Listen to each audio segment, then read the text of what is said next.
Regional Defense Investment Initiative helps businesses grow, innovate, and scale up for global defense opportunities. Canada's new government is strengthening Canada's defense capacity while supporting Atlantic Canada's rapidly growing aerospace and defense sector, which has become a major economic area.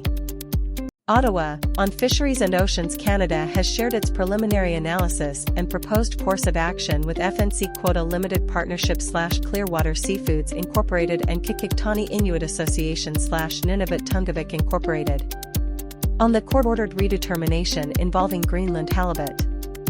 PrairiesCan is assisting prairie businesses and organizations to play a bigger role in strengthening national security and meeting international commitments. A strong defense industry is key to Canada's national sovereignty and security as well as its economic resilience and long-term prosperity. 2. The Honourable Sean Fraser, Minister of Justice and Attorney General of Canada and Minister responsible for the Atlantic Canada Opportunities Agency, today announced the following appointment under the judicial application process established in 2016. This process emphasizes transparency, merit, and the Honourable Sean Fraser, Minister of Justice and Attorney General of Canada and Minister responsible for the Atlantic Canada Opportunities Agency, today announced the following appointment under the judicial application process established in 2016. This process emphasizes transparency, merit, and eligible businesses can now apply to the Regional Defense Investment Initiative to scale up, improve productivity and access supply chain opportunities. A strong and competitive defense industry is essential to Canada's sovereignty, security, and long-term economic prosperity. Southern Ontario is home. Today, the Honourable Patty Hajdu, Minister of Jobs and Families and Minister responsible for the Federal Economic Development Agency for Northern Ontario, and the Honourable Randeep Sarai, Secretary of State, issued the following statement. On International Volunteer Day, Canada recognizes the The Human Development Council will partner with housing and support agencies in St. John, Fredericton, and Moncton to prevent and reduce veteran homelessness. The initiative will fund a veteran connector in each community to provide comprehensive supports, including housing assistance, income entry. In the ever-evolving global threat landscape, Canada must take action to strengthen its domestic capabilities to defend our interests, secure our sovereignty and shape our future.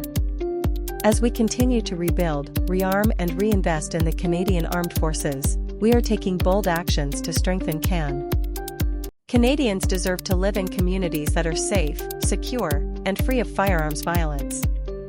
From removing assault-style firearms from our streets to reinforcing border security, our government continues to take decisive action.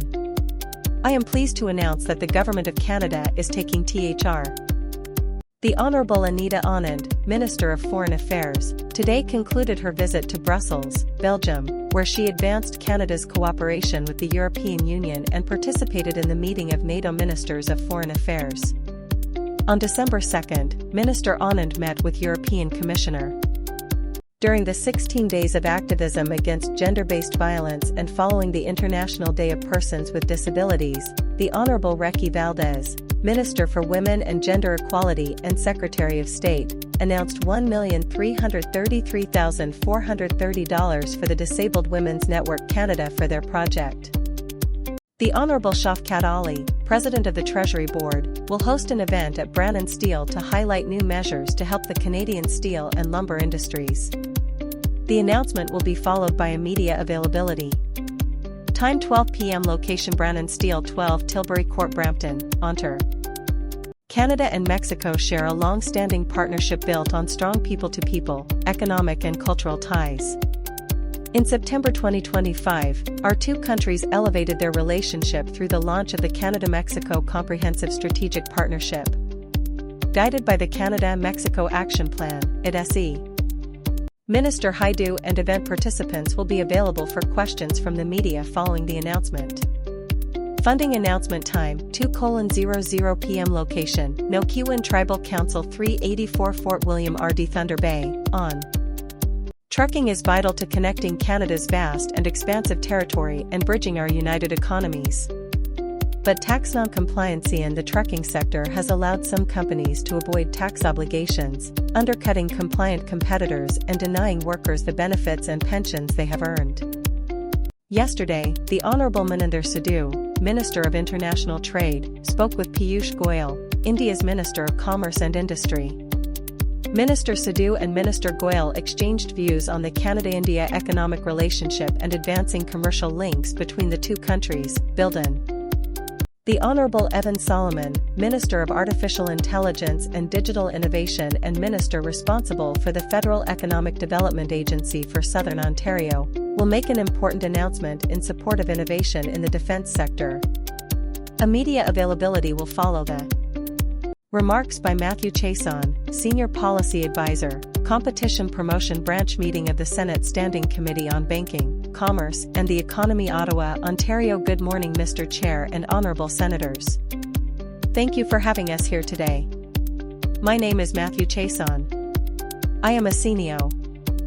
Ottawa, over the past several years, through extensive engagement with partners, stakeholders, and Indigenous harvesters, Fisheries and Oceans Canada has moved forward with transforming the ownership and governance model of the Freshwater Fish Marketing Corporation to remain resilient and comp. The Canadian Joint Forces Command has been established as a new command within the Canadian Armed Forces with Lieutenant General Darcy Malstead and Chief Warrant Officer Donovan Crawford appointed as its inaugural command team. Its creation marks a major step forward in improving leadership, coordination. Lieutenant General Darcy Malstead and Chief Warrant Officer Donovan Crawford have been named as the inaugural CJFC command team. CJFC will bring together people, systems, and expertise from across the CAF to build and manage the joint capabilities needed to protect Canada and meaningfully contribute.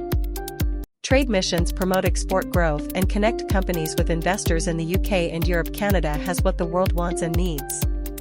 With strategic investments driving growth, Canada is moving from reliance to resilience, diversifying trade relationships at home and abroad, and stepping forward. SAASTRAI London Mining Weekend Resourcing tomorrow. Today, the Honourable Marjorie Michel, Minister of Health, announced the launch of a new public dashboard under the National Wastewater Drug Surveillance Program as part of Canada's collective response to the illegal drug crisis. By analysing wastewater samples from participating communities across the Icebreaker Collaboration Effort Pact is a trilateral agreement between Canada, Finland, and the United States to enhance our collective capabilities to produce world-class icebreaking vessels needed to assert our polar and Arctic sovereignty. With the second-largest icebreaking fleet in the world.